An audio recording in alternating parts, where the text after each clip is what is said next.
So we have Fluttershy here on Metropolis, spawning at what I will call the 3 o'clock position here in the pink colors. Once again, thank the players for retaining their colors in throughout the series, because it is a pain in the ass if I have to redo the colors every single time. And his opponent, MFCeon, the Terran player with orange colors, is spawning here at the 12 o'clock position, so close by air.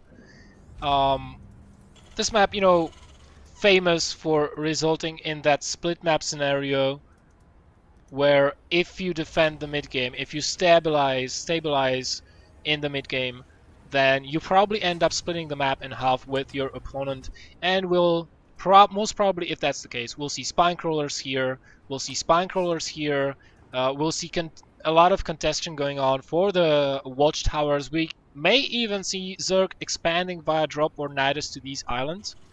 Indeed.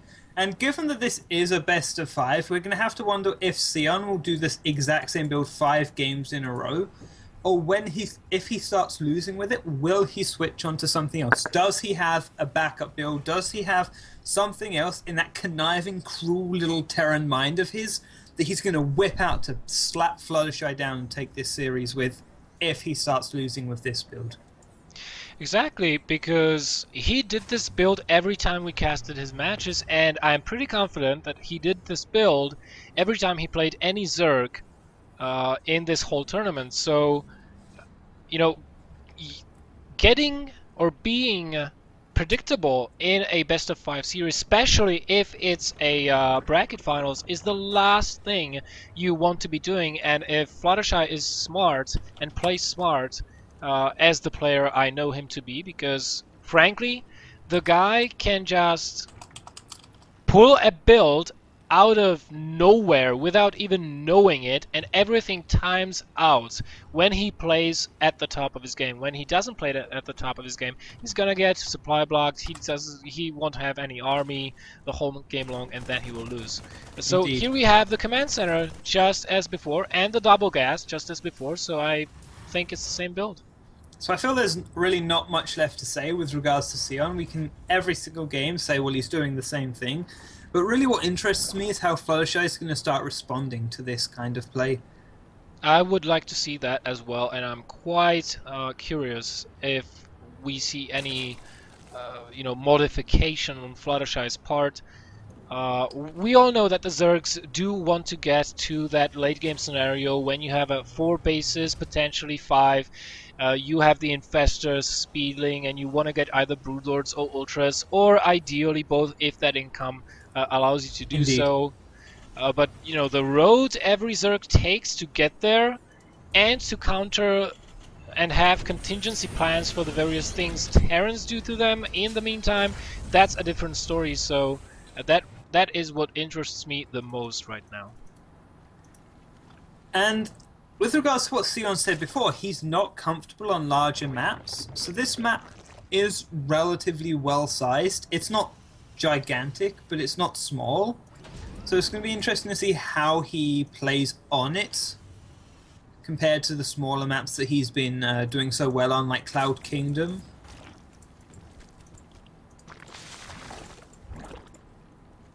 But Fluttershy has complete information of what his opponent has done. He hasn't taken his 3rd base yet, and he's just consistently droning up. And he's receiving a slight hiccup at the exact same supply again. Recovers from it sooner than before, but still, that slight hiccup at 44 supply that Fluttershy should start looking out for to improve his play a lot if he can get rid of that. Well, he is making 3 Overlords right now, so he will not be supply blocked. Just as the last drones pop, the Overlords do as well, and he will have additional larvae at his disposal in a moment. Right now they're starting to fall off of those hatcheries. So we do have the Roach Warren, we do also have the Hellions out on the map, which I think Fluttershy...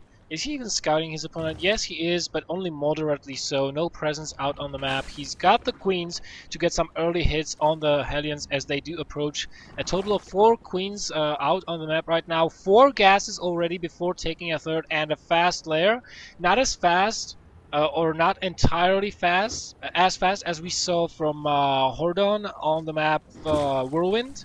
Yes. But I think once he defends this, he will also want to go into a heavy mutaplay, considering there is no third base, and he has this number of gases. Oh, he is? So Hydralisk just going for the same playstyle as before, but getting it sooner. So those Hydralisks will be ready for when the Banshees come into his base. Look at that creep spread. The creep spread is going to expand out very rapidly, but I'm more interested in this Banshee that's moving across the map. It will come in at the prime time to see what is going on in his opponent's base. So we will be able to pick up some drone kills before the Hydralisks get started. And the Hydralisks will start soon. They will. The Banshee arrived just as the Hydralisk tank completed. Look what's in production for Fluttershy. He's getting the range first. He does have the larva, in fact, to build Hydralisks. There comes 8 of them there now. it is. 33 seconds they'll come out, and then Fluttershy is going to be very easily holding off all these different aggressions that are coming out. He even kills the Banshee before the Hydras are out, so he's got the Overseer. Now the Hellions do come in, but there are a couple of Roaches with Queens awaiting them, and they will be fighting on creep. They will never get to that drone line. Excellent defense just by having good creep spread and not getting supply blocked. And now the Banshee comes in. Here come the Hydras. And right now Xeon realizes... Force that caused a lot of trouble for him last time. Yeah. He doesn't have the kind of defense and force to defend it that he did in the previous game. He has one less Banshee. He doesn't have anywhere near as many Marauders. He doesn't have any Marines at all. So he's going to be relying purely on making a very good exchange from this, where he can get the Hellions in around the back of his opponent's army. And I do not think this will work though, because yeah, he's already evacuating the few infantry he has into that bunker, pulling the SCVs close to it so he can repair. I think that Fluttershy actually might break Xeon right now and right here. Fluttershy is looking very capable right now. Fluttershy is just going to move forward, be able to take out this bunker, but a lot of repairs going down. The first siege tank comes up, there is no siege tank. That siege tank is to be very good for taking out Roaches, needs to be focusing on them, but almost all of the SCVs have been pulled. And right now Xeon needs to be able to win this fight, otherwise he has lost the game. And he won't be able to save this natural expansion. The 4 Hydralisks will be able to set it on fire and take it down. But the Roaches he will be able to save that for sure. The kind of pressure that they need to be doing. He will be able to save that for sure, but he'll be confined into the one-base play. There goes the tank. Even gets sniped after he gets just 2 volleys off. Only one of those Hydralisks staying alive. But while all this is going on, look at this. Not even controlling his units. Fluttershy is getting the infestation pit, getting Ling reinforcements. He needs to sink those minerals. He has the 3rd base up, decently saturated. Could have been better, but almost full saturation on the minerals. Worker count showing 59 drones versus only 16 SCVs. Now, granted, the Terran workers were killed during that attack. Almost all the SCVs that were here in the natural and in the main went down. This burning command center is returning to its place where it belongs. 3rd orbital just now finishing morphing for the Terran player, but look at the supplies, look at the army versus workers distribution. Fluttershy is so much ahead that he would have to trip over himself 100 times over to lose this game right now. Xeon does need to play very well at the moment to recover. And right now, a good switch from Fluttershy would either be just a mass baning attack to abuse the fact that his opponent has very few units, and or no to siege go tanks. For Mutalisks. Yeah, and his opponent also has no siege tanks almost. There's one siege tank out that is looking out for this entrance into the natural, and even that not wholly, only covering half of it, and the ramp, of course. But that is it.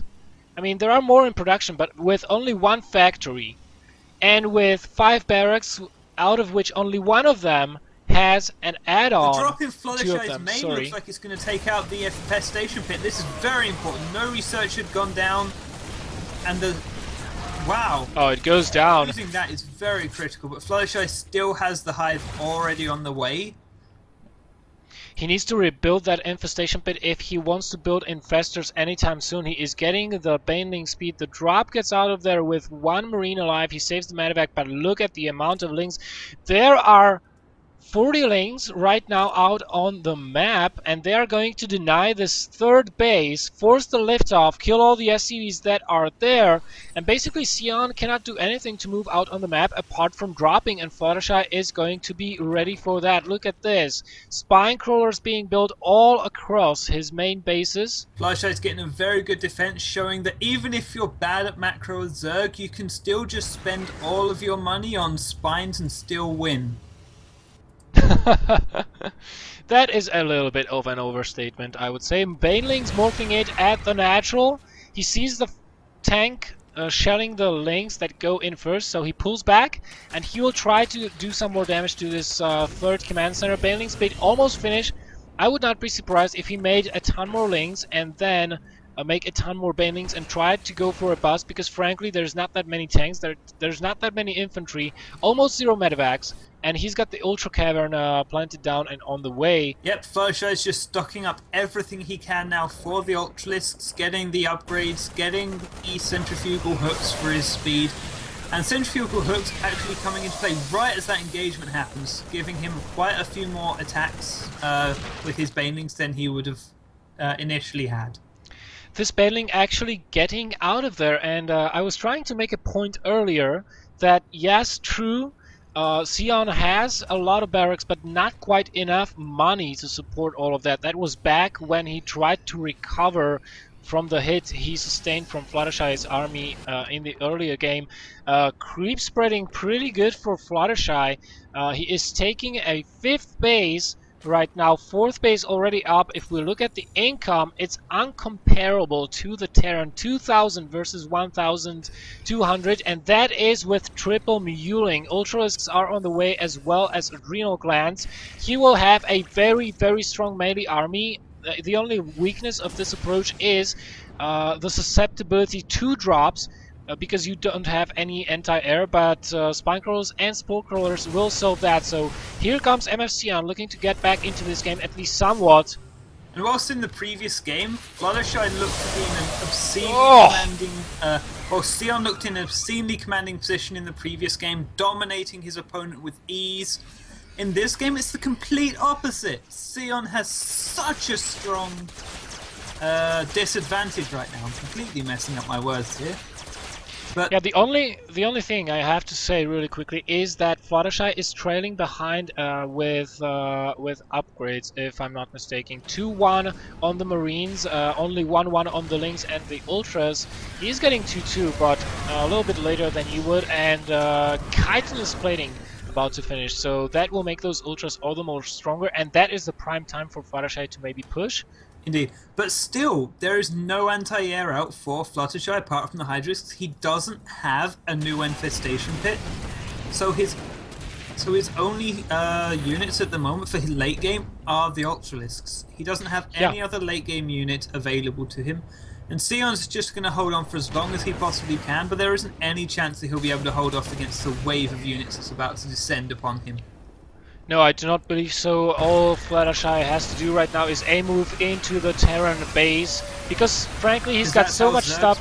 Oh, he even has Hydralisks backing this push up as a ranged unit, so he does have entire, and there's the GG by Xeon. A phenomenal game we saw by Fluttershy right now. Very, very nice defense into overwhelming macro and just killing his opponent. Well done. Now let's go into game number 3. This will be Xeon's map.